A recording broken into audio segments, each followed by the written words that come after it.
estoy con Fernando Lugo ahora y entonces me encargué de insistirle en que sería bueno que venga, pero bueno, el senador no pudo venir. Pero me llamó la atención eso, todo de Paraguay, quiero contarles de Paraguay porque como estamos escondidos, entonces importante que sepan. Yo solamente les puedo hablar de mi experiencia personal y del país. En lo personal, yo nací dentro de una radio, o sea, yo nací literalmente dentro de la radio. Mi papá es el fundador de una estación de radio que tenía unos socios en la década del 60 y después él se fue abriendo en el sentido de que pudo quedarse con toda la radio recién casi a finales de los 70. Es ahí donde él pasa a ser el dueño de la radio y tuvo la posibilidad de empezar a exponer sus ideas en plena dictadura, cosa que era muy difícil con la dictadura de Stroessner, ¿no? De hecho, yo toda mi niñez fui entendiendo lo que estaba pasando.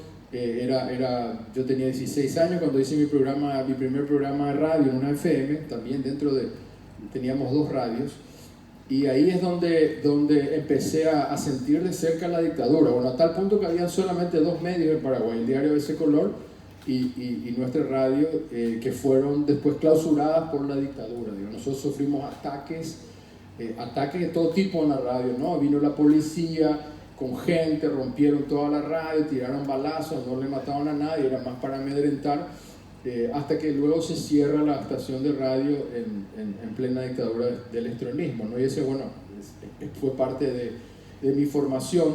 Cuando se viene de nuevo la democracia, digamos, esta nueva democracia, ahí empezamos nosotros a proponer una radio más de interés social.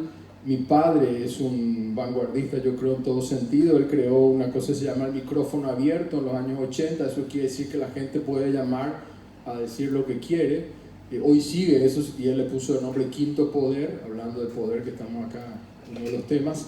La gente llama y dice lo que quiere, no tiene ningún filtro, se dice lo que quiere. Hay 30 segundos para decir lo que uno quiere, y contra quien quiera, contra el dueño de la radio, contra todo. De hecho, ahí en la radio hay un cartel que mi padre puso que dice, el cartel principal arriba dice todo por la libertad. Ahí es realmente así. Bueno, yo me forjé ahí al comienzo. Después, cuando cae la dictadura, empiezan a aparecer los primeros grupos empresarios que quieren comprar medios de comunicación, que se quieren hacer de frecuencias. Es ahí donde como que empieza a aparecer esta idea de la hegemonía que tenemos que presentar, ¿no? Bueno, yo trabajé con ellos, hice televisión, o sea, yo les conozco muy bien, inclusive fueron mis pares de alguna manera. Empecé a entender la lógica y hoy día me puedo dar, por supuesto, mucho más cuenta ya a la distancia de cómo es la cuestión de que el dueño del medio siente que la información es una mercancía, entonces tiene derecho a decir qué quiere decir y qué no quiere decir. Un día el señor Roberto Mariño, el presidente de la Globo, le dijo a mi padre: Humberto, yo gano mucho más plata con lo que no digo de lo que yo sí digo. Y eso parece algo que no se entiende. Y a mí me costaba mucho entender al comienzo, pero después, si nos ponemos a pensar, realmente es una frase que ejemplifica todo, digamos. O sea, lo que él nos cuenta le hace ganar mucho más dinero. Entonces, en esa etapa donde se empezaron a comprar medios de comunicación, en Paraguay empieza a haber esta especie de competencia. Bueno, en ese interín yo empiezo también a salir de la radio, ahí donde yo empiezo también a tener contacto con, más allá del estudio de radio, porque parece muy cómodo, y era muy cómodo para mí estar en un estudio de radio con aire acondicionado, teníamos una radio líder, era la radio número 1, etcétera, etcétera. Entonces empiezo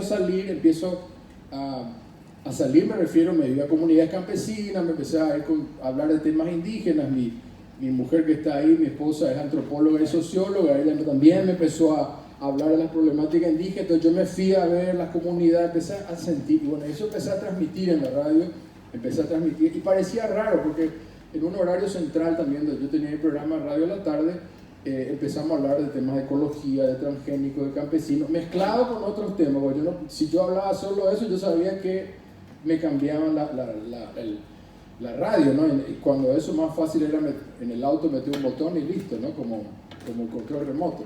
Entonces, bueno, tenía que empezar. Y ahí hay un momento muy importante para mí que ocurre ya hace relativamente poco, que fue una matanza que ocurre en Paraguay, que fue un caso llamado Curuguatí, donde murieron 17 campesinos, y se le presentó a todos los campesinos como terroristas. Entonces yo digo, acá algo está pasando, ¿no? Nos quisieron hacer entender, ahí donde este trabajo de la hegemonía es brutal, digamos, porque todos los medios te empiezan a presentar, no, campesinos mataron a una policía, son terroristas, se tienen que ir presos. A la semana viene el golpe de Estado a Lugo, a la semana, esto fue un viernes y después el otro viernes fue el golpe de Estado. Yo digo por radio 1000 veces, este es un golpe parlamentario, este es un golpe parlamentario.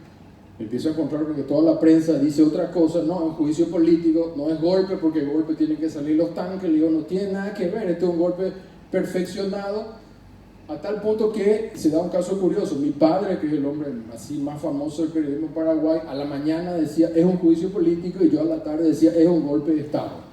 Y eso era una conversa ahí también entre los otros medios, pero también esa era una riqueza. Y ahí yo empecé a acuñar, digamos, una frase donde yo decía, ¿qué le pasa a la prensa? A mis colegas, acá hay una prensa anestesiada. Esa era la palabra que yo usaba, porque me parecía así, como que estaban todos anestesiados, todos casi como unos zombies, con una sola visión, digamos. Bueno, lógicamente eso también a mí me empezó a dar más mote de todo, ¿no? El zurdo, allá se dice zurdo caviar, comunista, cualquier cosa, ¿no? Bueno, a mi papá yo le decía judío comunista, qué sé yo, entonces estaba poco acostumbrado a escuchar eso. Y en ese momento es donde yo me empiezo a centrar más también era un poco una manera de atacar, ¿no? Porque yo decía, bueno, estos medios, y decía nombre y apellido de los otros diarios, donde nos presentaban la información como una cuestión de que querían mostrar solamente una cosa. El caso Curuguatí fue para mí muy emblemático, inclusive me tocó después participando en juicios y tal. Me habían convocado, me llamaron, se movió mucho a nivel mundial, también se hizo una campaña muy grande. Bueno, hoy yo les cuento lo que pasa en Paraguay. Como decía el presidente Correa de Ecuador, en Latinoamérica hay 10 o 12 familias que manejan los medios. En Paraguay hay 3 grupos. Uno es un grupo que se llama Bierce, un señor, un empresario que empezó haciendo contrabando de vinos y qué sé yo. Hoy maneja todos los supermercados, qué sé yo, importación, Burger King, tiene todo lo que ustedes se imaginan. Ese es uno, y tiene varios canales, y diarios, etc. Después está otro que es su colillo, es un señor que venía, también se le había cerrado su radio, pero en realidad él es un hombre que ahora murió hace un año, así como el mar.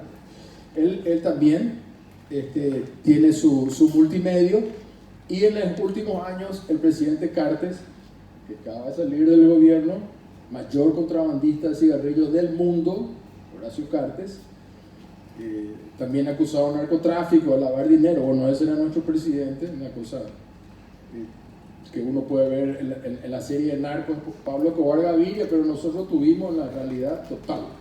Bueno, él sale de compras, empieza a comprar canales, empieza a comprar medios, entre los cuales compra el diario que tiene mayor circulación, se llama Popular, es una mezcla entre diario amarillo y farándula, con un lenguaje mezclado entre guaraní y español, muy interesante, y es el diario de mayor tirada, nos gusta o no nos guste, y otros medios. Entonces están partidos en 3. Pero esto para mí fue interesante el año pasado, porque había una interna del Partido Colorado, que es el partido de gobierno, digamos, hace 60 años, que viene del electronismo.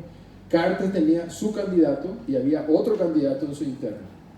Por primera vez, los medios que compra Cartes empiezan a criticar a los otros medios. Es algo que yo nunca vi. No creo acá que La Nación le critique a Clarín de una manera así abierta, o que, no sé, Globo con Folla de San Pablo o en Uruguay, a tal punto que, por ejemplo, los diarios de Cartes, y eso estaba bueno en el fondo, porque le desnudaba a los otros.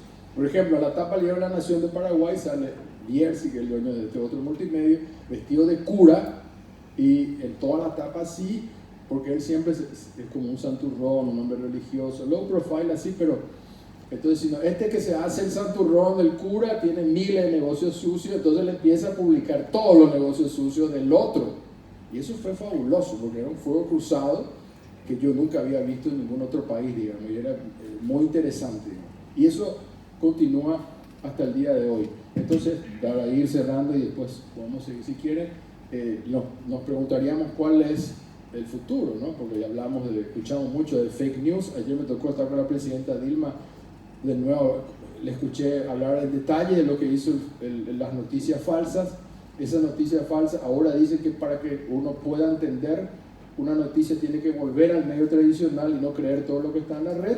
Pero si volvemos a los medios tradicionales, volvemos a lo mismo, ¿no? O sea, la hegemonía es lo que ellos nomás nos quieren decir. Entonces estamos en una gran encrucijada. Paraguay tiene algunos medios alternativos que están surgiendo. No hay un Página 12, no hay un Caras y Garetas, no hay un Foro, no hay un Ni de Niña, pero sí hay. Uno de ellos ganó un premio ahora Gabo, de Gabriel García Márquez, un trabajo muy interesante que se está haciendo. Y también se han cerrado muchas radios comunitarias, porque las radios comunitarias, ustedes saben, siempre fueron también elementos de poder. Entonces viene el gobierno en turno y le saca las radios comunitarias. Entonces estamos muy atados de pies y manos. Claro que el internet es una herramienta fundamental. Yo entré en la política hace un año, a raíz, yo creo que un poco con mi conexión de mis ideas con el Frente Guazú, y ahí me proponen esto de entrar en política. Y ahora me di cuenta que voy a volver a tener que hacer televisión y política a la vez, porque yo dejé mi espacio. Yo tenía 2 horas de mayor rating en la radio, donde decía lo que yo quería, por 2 razones: porque yo era el dueño de la radio, de mi familia. Entonces, ¿quién me va a decir a mí, no, vos no puedes decir esto? Segundo, porque mi padre es un tipo que tiene un cartel que dice todo por la libertad, entonces él no tiene problema que yo diga lo que yo quiero. Total, él dice lo que él quiere. Entonces, pero ahora perdí ese lugar. Muchos me dicen a mí, che, te fuiste de la radio, ahora no tenemos que escuchar, queremos escuchar, y no hay denuncias. Entonces, eso me va a obligar a volver a mi gran amor, que es el nuevo los medios de comunicación. Hasta aquí, Leo, gracias.